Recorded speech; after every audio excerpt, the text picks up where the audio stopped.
आज हम source of current के बारे में पढ़ेंगे कि सोर्स ऑफ करंट करता क्या है। हम जानते हैं कि अगर किसी मेटल कंडक्टर के टर्मिनल्स के अक्रॉस पोटेंशियल डिफरेंस 0 हो तो मेटल के अंदर से करंट नहीं बहता। इसका मतलब ये हुआ कि किसी भी मेटल कंडक्टर में से करंट को फ्लो करवाने के लिए आपको इसके टर्मिनल्स पे इलेक्ट्रिक फील्ड अप्लाई करना पड़ेगा, यानी कि पोटेंशियल डिफरेंस अप्लाई करना पड़ेगा।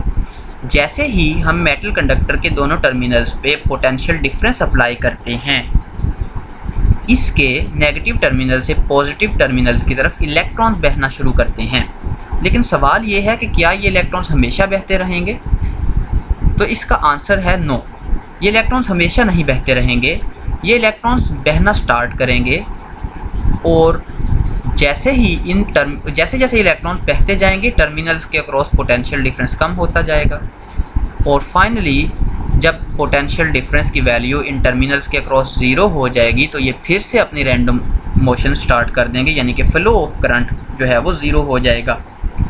अब अगर हम जो है वो एक मेटल कंडक्टर में से बहुत लंबे अरसे के लिए करंट फ्लो करवाना चाहते हैं तो हम क्या करें? हमें एक ऐसी जो है वो चीज़, एक ऐसी फोर्स यहाँ पे लगानी पड़ेगी जो मुसलसल यहाँ पे एक कांस्टेंट पोटेंशियल डिफरेंस कायम रखे, स्टेबल पोटेंशियल डिफरेंस हो। यहाँ पे मिसाल के तौर पर अगर यहाँ पे मेरे पास 10 वोल्ट का पोटेंशियल डिफरेंस है तो पहले इलेक्ट्रॉन के फ्लो करने से यहाँ पे पोटेंशियल डिफरेंस कम हो के 9 वोल्ट रह गया। बैटरी फ़ौरन से उस इलेक्ट्रॉन को अपने अंदर से गुजार के यहाँ पे पहुँचा देगी और नतीजा क्या होगा? फिर से इन दोनों टर्मिनल्स के दरमियान 10 वोल्ट का पोटेंशियल डिफरेंस बन जाएगा। यानी कि बैटरी क्या कर रही है? पोटेंशियल डिफरेंस को 10 वोल्ट से कम होने ही नहीं दे रही। जब पोटेंशियल डिफरेंस जो है वो एक ख़ास वैल्यू से कम होगा ही नहीं, 0 नहीं होगा, तो करंट, फ्लो ऑफ करंट कभी भी नहीं रुकेगा। तो यही काम है सोर्स ऑफ करंट का। A source of current establishes a constant potential difference across two terminals of a conductor। तो ये तो काम है सोर्स ऑफ करंट का। अब ये काम हम कर कैसे सकते हैं? ऐसा करने के लिए हमें एनर्जी चाहिए और ये एनर्जी हम मुख्तलिफ़ तरीक़ों से ले सकते हैं।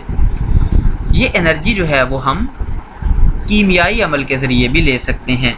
जैसा कि आपके घरों में घड़ियों के अंदर सेल्स होते हैं, इसमें केमिकल रिएक्शन के ज़रिए ये एनर्जी ली जाती है। और आपके घरों में जो यूपीएस के साथ बैटरीज़ लगी हैं वहाँ भी केमिकल एनर्जी जो है वो यूज़ होती है पोटेंशियल डिफरेंस को क्रिएट करने के लिए। ये एनर्जी हम मैकेनिकल एनर्जी से भी ले सकते हैं, जैसा कि जनरेटर्स के टॉपिक में हम पढ़ेंगे भी बाद में। जनरेटर्स में ऐसा होता है कि मैकेनिकल एनर्जी पोटेंशियल डिफरेंस में कन्वर्ट हो जाती है और पोटेंशियल डिफरेंस भी तो एक एनर्जी ही है। इसी तरह थर्मोकपल हीट एनर्जी को कन्वर्ट कर देता है इलेक्ट्रिकल एनर्जी में, यानी कि constant potential difference across the ends of the conductor stable रहता है।